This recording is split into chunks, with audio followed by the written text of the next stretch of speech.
Okay, everyone, so what we're really here to talk about are the results of the war. The war strengthened the power of the federal government over the states. It ended slavery with the passage of the 13th Amendment, socially and economically weakened the South and led to the rise of the New South, and left open a few questions such as what to do with the freed African Americans who were formerly slaves, and how to heal and reconstruct a war-torn nation. Really, we're still dealing with the consequences of the Civil War because how do you put something together after that? How do you reconcile a nation that was so angry at each other that they actually went to war over this question of slavery? They're trying to deal with reconstructing all these different places that have been destroyed and reforming a relationship in the United States. And if you look at our political maps, even today, they still pretty much divide along the lines of North and South. So the former Confederate states versus the former Northern states still seem to be politically aligned in a similar way,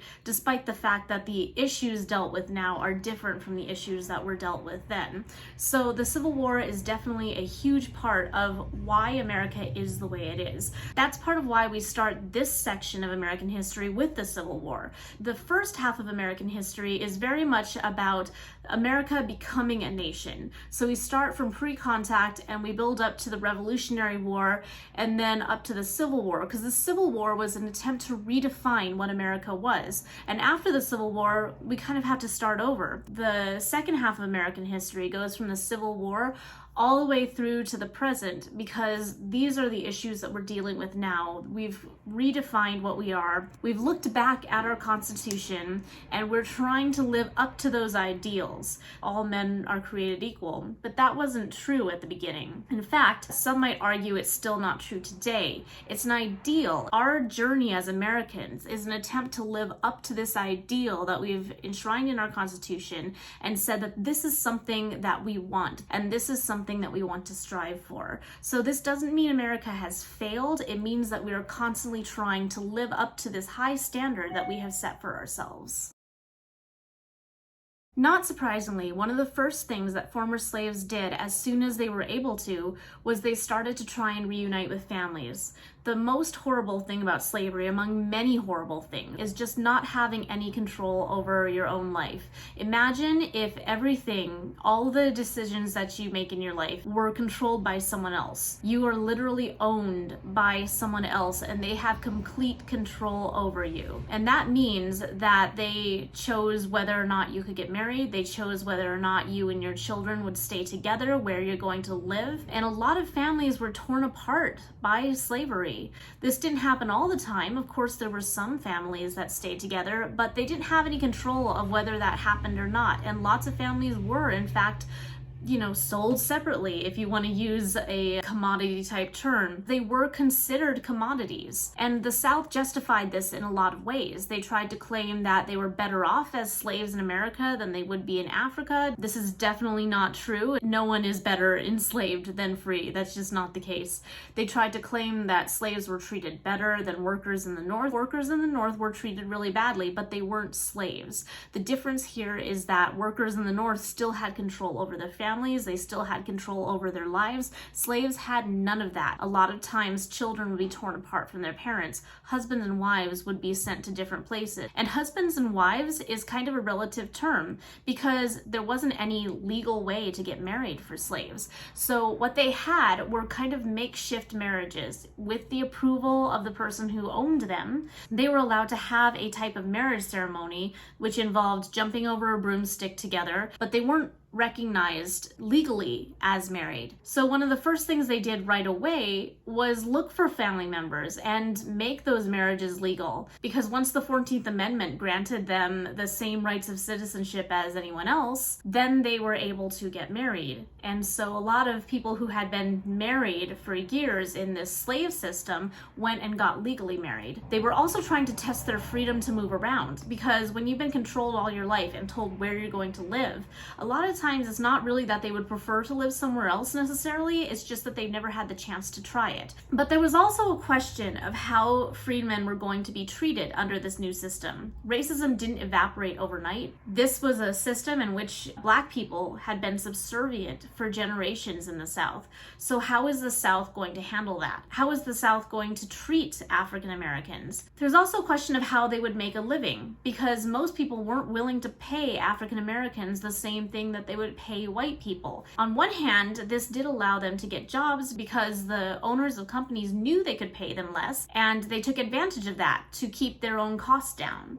But on the other hand, it meant that it was really hard to make a living. So when it came to migration to cities, African Americans looked for alternatives to secure their personal and economic independence. They were looking for jobs, sometimes looking for jobs that were different from what they'd done for the majority of their life. They moved to cities to find families, to seek work, escape the tedium of supervision on the farm, or simply to test their ability to move about. White people in the South were very suspicious of these new freedoms, and they disapproved of African Americans migrating to cities because it meant that they were testing their freedom, and it meant that the system of slavery, which had them under control before, was breaking down, and this made Southerners very uncomfortable if they were white. Most African Americans worked as unskilled laborers for very small wages. Now, this doesn't mean that they were actually unskilled. Skilled laborers are people who have done apprenticeships and they've learned a trade and they've practiced that trade. African Americans might have actually done that as slaves. A lot of African Americans did work in skilled work on the plantations for free as slaves. The problem is that no one was going to be willing to actually pay them for that work that they were doing. One of the most important aspects of African American culture, both before and after the Civil War, was religion. Religious faith inspired a lot of the efforts of African Americans to test their freedom on the farm and in the city. Before the end of slavery, it was not really legal for African Americans to meet alone and have their own church services. They would do church with their masters, and it would be talking about Bible verses that talked about service and things like that to keep them in this box of being slaves and being servile. But African Americans did fight against that, and they did actually have secret services in which they would talk about other things like Exodus, things like freedom, because they couldn't talk about freedom in any other way. Sometimes they would use spiritual songs that talked about the soul going to heaven as a metaphor for them actually being free. So it's not really surprising that after the Civil War, Black churches in the South became centers for community, places for people to gather, meet, and do a lot of the important parts of community life. The desire to read the Bible also inspired thousands of former slaves to attend church school and to learn to read. In most places, it was not legal to educate slaves. This didn't mean that some slaves weren't educated. Sometimes people who owned slaves did educate their slaves. Sometimes they did that even if it was illegal. And a lot of times slaves actually learned to read things themselves because they recognized that knowledge was power, and being able to be literate and to read was going to allow them to have more opportunities and to better understand things that were happening to them. So at this point, America has for years subscribed to this thing called the Jeffersonian ideal. Basically, the idea is that if a person has land, they could in theory be self-sufficient. And so one answer to what former slaves would do and how they would make a living would be to simply own land and use that land to be self-sufficient. There was a rumor that every Black family would get 40 acres and a mule. This is not something the government ever actually promised. There were plans to get some land to most African Americans, and there were different ways that they tried to do that. In 1866, Congress passed the Southern Homestead Act, giving African Americans preferential access to public lands in 5 southern states. 2 years later, the Republican government of South Carolina initiated a land redistribution program financed by the sale of state bonds. The state used the proceeds from the bond sales to purchase farmland, which it resold to freedmen, who paid for it with state-funded, long-term, low-interest loans. So, African Americans' problems are solved, right? Well, not quite. There are some problems with the programs and some problems with land ownership in general. First of all, Jefferson wasn't entirely correct. Land ownership alone does not necessarily guarantee success. You have to One, have land that is able to be farmed. You have to have good land that you could actually be self-sufficient with. You have to also be skilled enough to work that land. And while a lot of African Americans were, some were not. So there were a few different things that could come up as an issue. Most Black-owned farms were actually small and on marginal land, which means this is land that wasn't owned by anyone yet, and there was usually a reason. It wasn't really the best land. And so it was very difficult to make a living. The vast majority of former slaves, especially those in the lower South, never actually even fulfilled their dreams of land ownership. So though the government did try to get land to African Americans, they were not 100% successful. Some African Americans did get land and others did not. The other problem was that after 1867, surveillance in the South by the North declined. The North started to pull back from watching the South and making sure that they were following through on being fair to African Americans. So this allowed Southern landowners to draft predatory contracts that would take advantage of African Americans because they were not being watched anymore. By the late 1870s, most former slaves had been drawn into a subservient position again under a new system known as sharecropping. The theory behind sharecropping is that African Americans would rent a section of land from the person who owned that property, and they would pay them back with a portion of what they grew on that land. And that sounds like a pretty good idea, right? But in practice, it became incredibly predatory because the person who owned the land got to decide how much the rents were, and so the landowner could keep African Americans in a state of perpetual debt where they can never actually pay off what they owe, and so they're kind of tied to the land in the same way that they were as slaves. This system spread throughout the South. It wasn't only African Americans who got caught up in this. White Southerners became sharecroppers as well. In fact, by the 1930s, most sharecroppers were white. But the system originally began because it was a way of keeping African Americans tied to the land and slaves in all but name.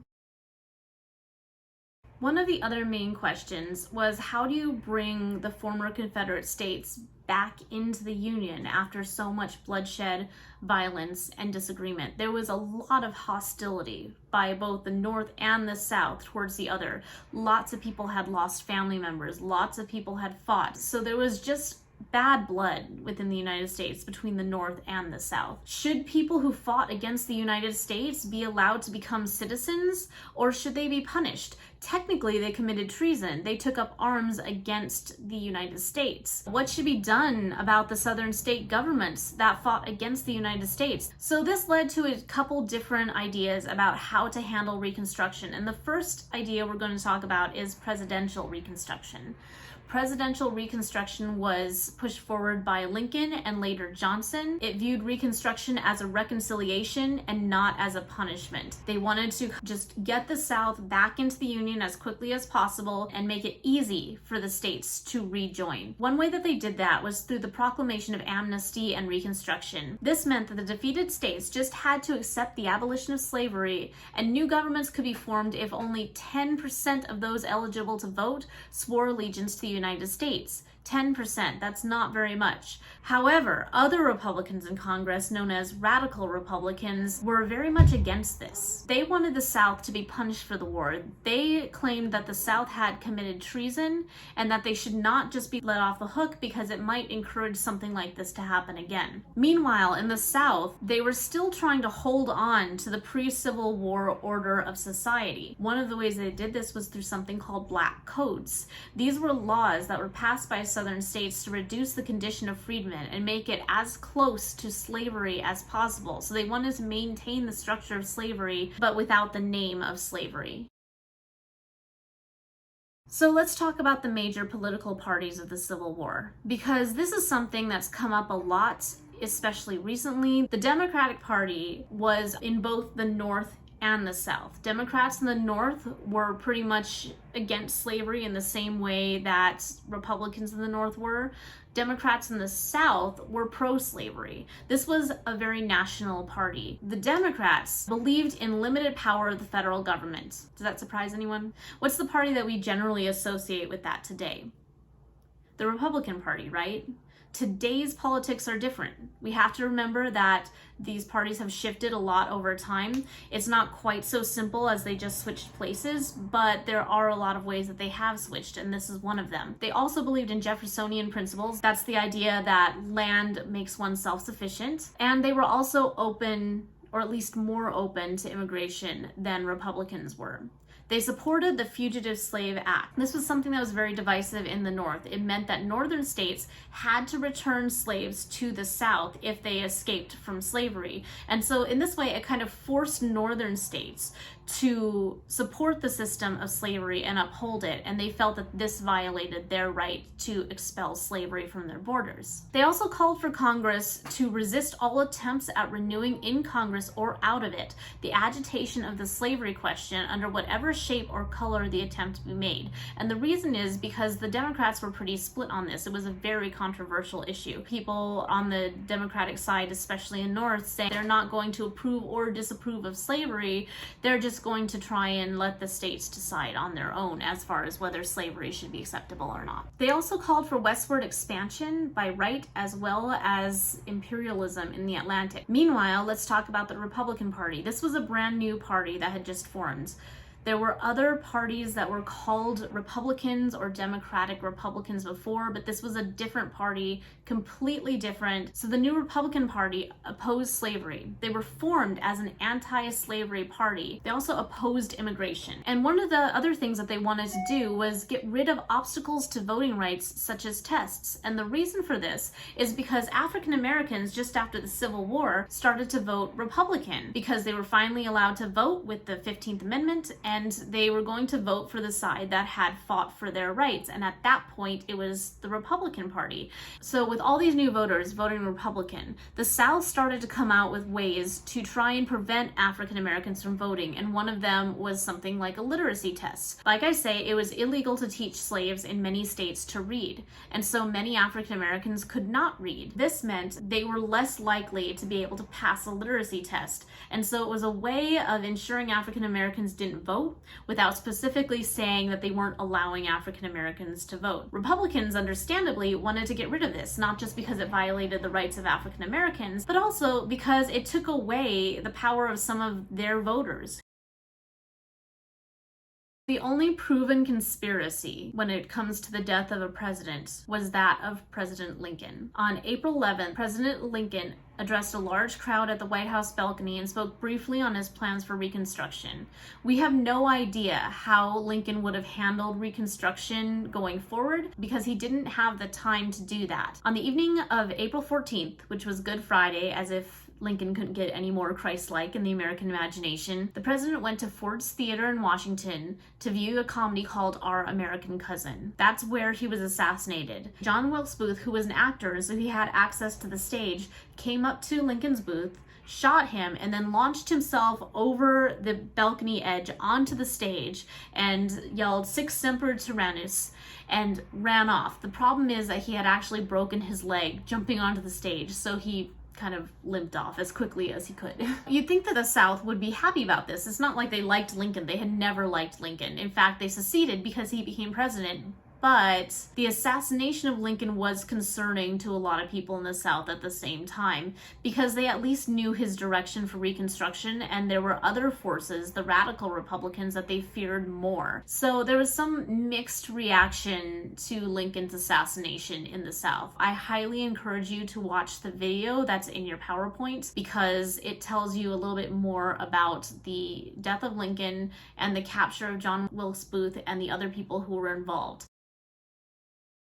The next few pages of your PowerPoint have a list of the difference between presidential and congressional or radical Reconstruction. You might hear it referred to as congressional Reconstruction or radical Reconstruction. It doesn't matter, they're the same thing. As far as Johnson goes, he pretty much followed the same plan that Lincoln had, the idea that the South should be easily forgiven and brought back into the Union as quickly as possible. He was also a Southerner, and so he didn't really feel that African Americans needed any more freedom than they had already got. For instance, He rejected a bill that would have extended the Freedmen's Bureau. He vetoed the Civil Rights Act that would have protected African Americans from black codes. However, Congress, because they were so united, were able to pass both these things anyway. During Johnson's time, we have the passage of the 14th Amendment. So the 13th Amendment ended slavery in this country. The 14th Amendment meant that all persons born or naturalized in the U.S.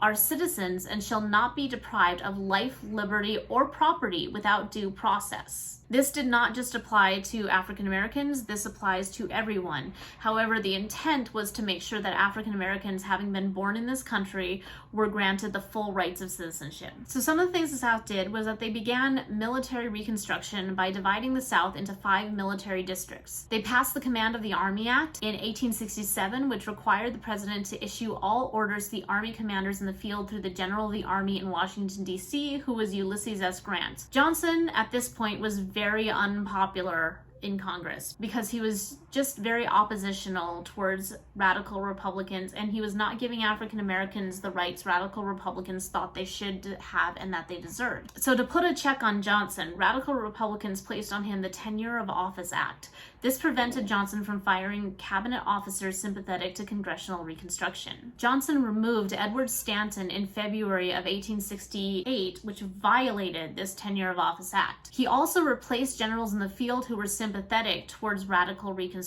This completely goes against what Congress was asking him to do. So this meant that he was impeached, actually. The House impeached him on February 24th before even drawing up charges by a vote of 126 to 47. He was very unpopular. However, as we might have seen having been through some recent impeachment trials, impeachment does not mean removal from office. Impeachment is just a way to put a check on a president because there's not really any other legal method to do so. It can mean removal from office, but in the entire history of the United States, that has never happened. The closest we ever came was Nixon, and we'll talk about that later. The Senate ended up acquitting Johnson 35-19, which was one short of the required 2/3 vote, and this meant that Johnson was able to finish his term. He was not removed from office.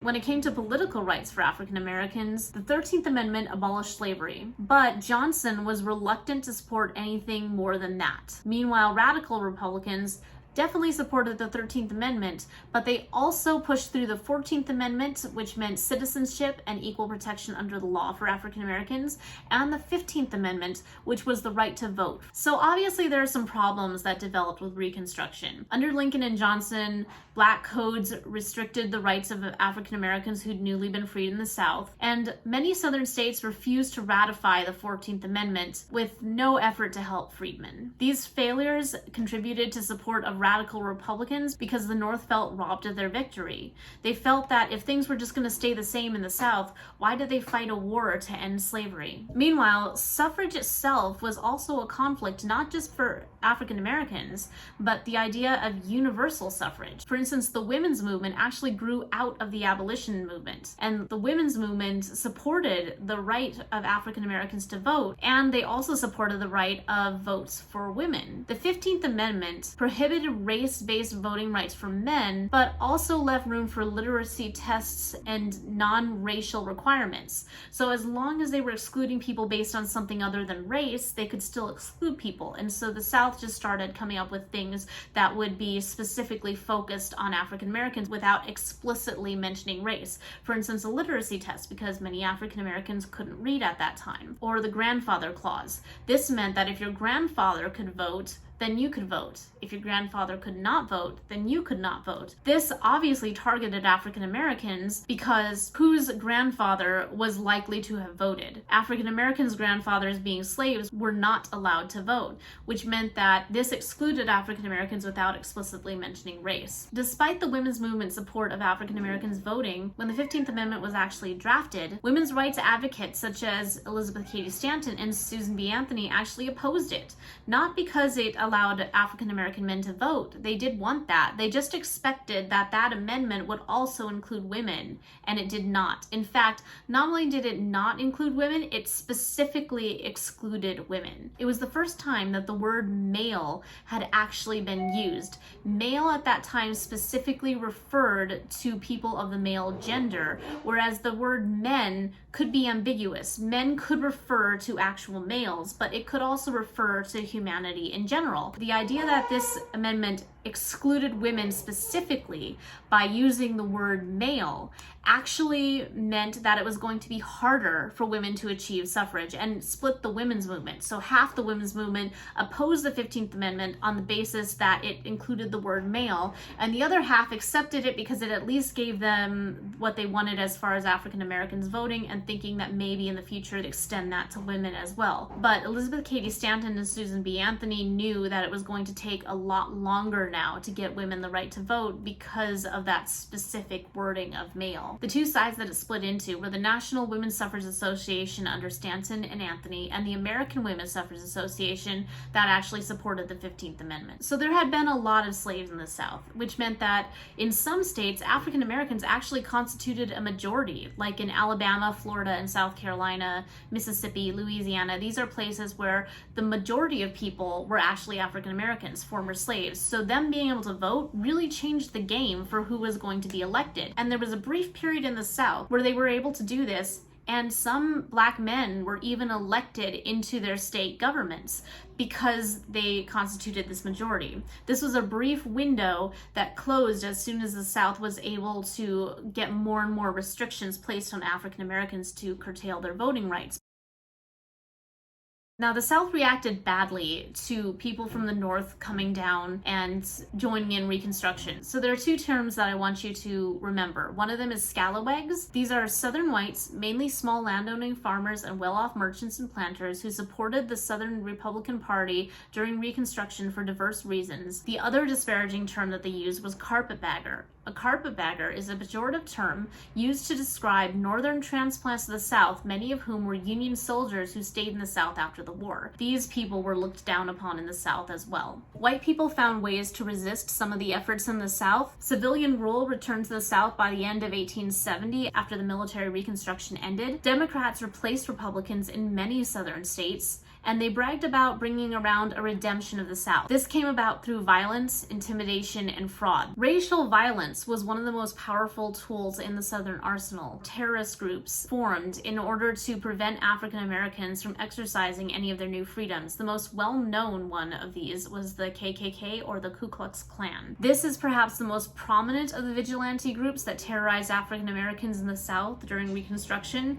and it was founded by Confederate veterans in 1866. Initially, the group wasn't really intended to be what it became. It didn't start out as a terrorist organization. It started out kind of as a fraternity that people joined who had been former Confederates, but they definitely had a political leaning, and they were opposed to a lot of the rights that African Americans were getting. And it soon became a terrorist organization where they would actually go out in order to frighten and sometimes harm African Americans in order to prevent them from exercising their rights. This led to the Enforcement Act of 1870 that authorized the federal government to appoint supervisors in the states that failed to protect voting rights. The Ku Klux Klan Act of 1871 permitted the federal government to step in cases where there were groups like the Ku Klux Klan that attempted to deny the rights of African Americans if the state failed to do so.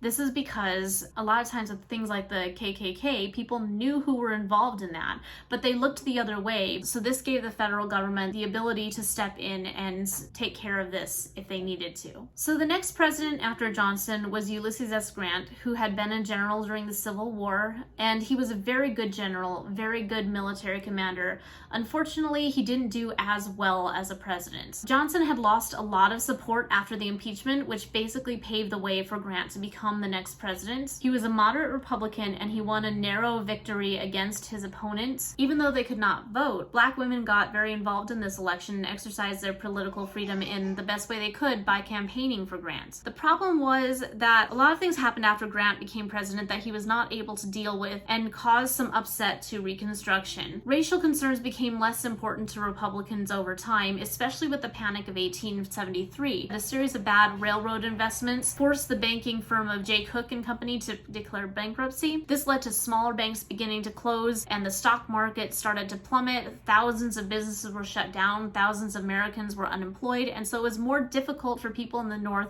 to worry about problems in the South when they had problems of their own that they were dealing with. With the congressional election of 1874, Democrats actually gained control of Congress, and they extended this control to state legislatures, which meant that Reconstruction was starting to become difficult.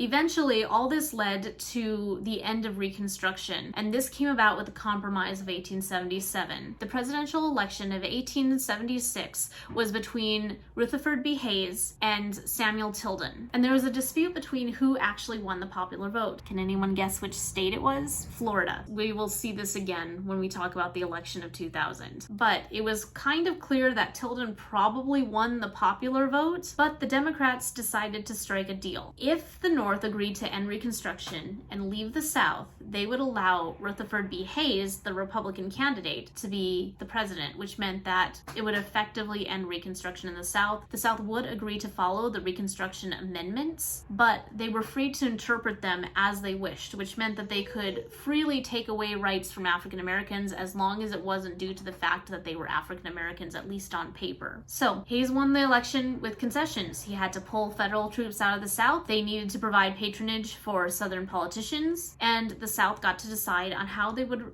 enforce the new amendments and the regulations that came about through Reconstruction. So the aftermath of Reconstruction was that it was ultimately a failure in the South, at least at that time. It left issues open that would have to be addressed at some point in some way, in the same way that the Revolutionary War left questions open that would be addressed by the Civil War. A lot of these questions left open by the Civil War would not be addressed until the Civil Rights Movement of the 1960s. This is 100 years after the end of the Civil War, and these questions were still open. And even then, they were only addressed legally. We still deal with a lot of the issues that were put forth because of the Civil War. We're still struggling to provide equal protection under the law for everyone, and to live up to our ideal that all men are created equal. And at this point, at the end of the Civil War, women still didn't have the right to vote, so there's still a lot to work for.